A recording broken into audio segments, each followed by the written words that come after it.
नमस्कार। ज्योतिषीय श्रृंखला की इस कड़ी में आपका हार्दिक स्वागत है। ज्योतिष के द्वारा जातक में उत्पन्न होने वाले रोगों के निर्णय के अध्ययन के क्रम में अभी हम नेत्र रोग का अध्ययन कर रहे हैं। नेत्र रोग के कुछ अन्य ज्योतिषीय सूत्रों को लेकर के हम उपस्थित हैं। आइए जानते हैं वे कौन कौन से सूत्र हैं जो जातक में नेत्र रोग उत्पन्न करते हैं। यदि द्वितीय एवं द्वादश स्थान के स्वामी शुक्र और लग्नेश के साथ होकर छठे, आठवें अथवा 12वें स्थान में बैठे हों तो जातक नेत्रहीन हो जाता है।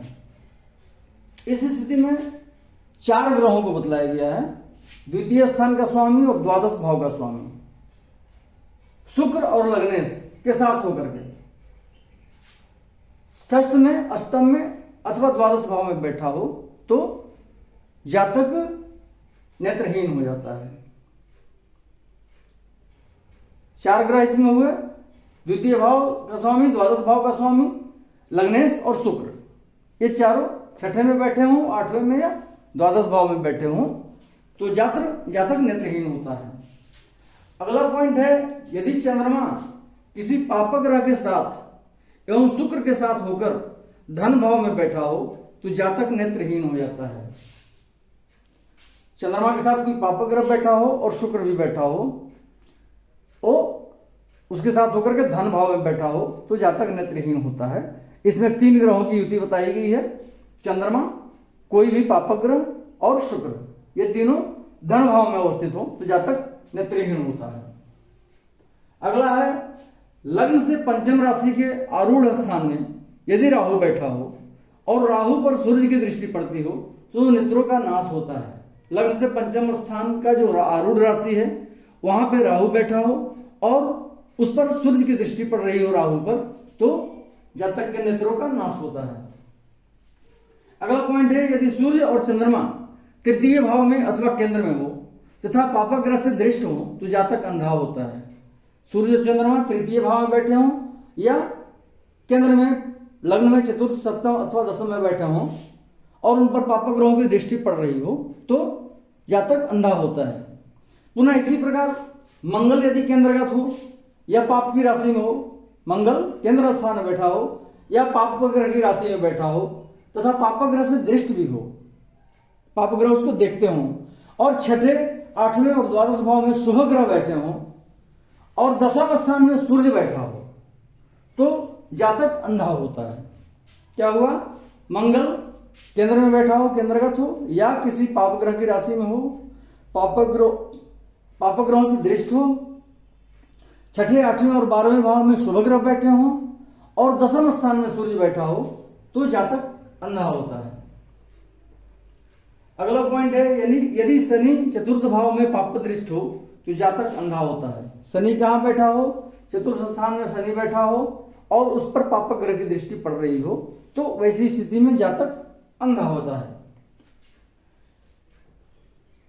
अगला है, यदि चंद्रमा शत्रु राशि में हो और उस पर शुभ ग्रह की दृष्टि नहीं हो तो जातक के नेत्रों का नाश होता है।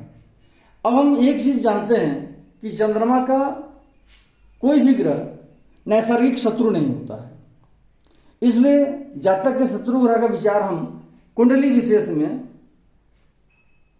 तात्कालिक शत्रुता जिससे होगी उसका हम विचार करेंगे कि तात्कालिक शत्रु कौन सा है उस कुंडली में चंद्रमा का, और उसकी राशि में चंद्रमा बैठा हो और उस चंद्रमा पर शुभ ग्रह की दृष्टि नहीं पड़ती हो तो जातक के नेत्रों का नाश होता है।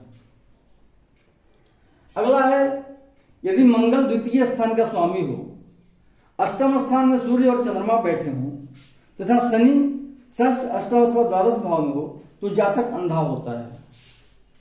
कुंडली में मंगल द्वितीय स्थान का स्वामी हो, किन परिस्थितियों में मंगल द्वितीय स्थान का स्वामी होगा, जब मीन लग्न की कुंडली होगी तो द्वितीय भाव में मेष राशि बैठेगी और मेष का स्वामी मंगल होगा, अथवा तुला लग्न की कुंडली होगी तो द्वितीय भाव में वृश्चिक राशि होगी और वृश्चिक का स्वामी मंगल होगा।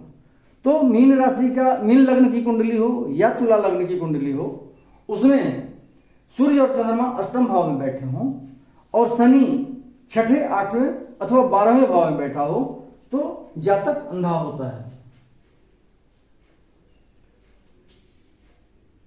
फिर से जान लें हम लोग कि या तो मीन लग्न की कुंडली हो या तुला लग्न की कुंडली हो, उसमें सूर्य और चंद्रमा अष्टम भाव में बैठे हों, शनि 6ठे 8वें अथवा 12वें भाव में बैठा हो तो जातक अंधा होता है।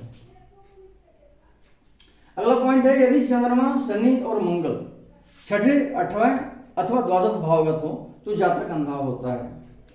ये 3 ग्रह एक साथ होकर के चंद्रमा, शनि और मंगल द्विस्थानगत हो, 6ठे भाव में, 8वें भाव में या 12वें भाव में हो तो जातक अंधा होता है। नेत्र रोग से संबंधित कुछ अन्य ज्योतिषीय सूत्रों को लेकर के पुनः हम अगले वीडियो में उपस्थित होंगे। नमस्कार।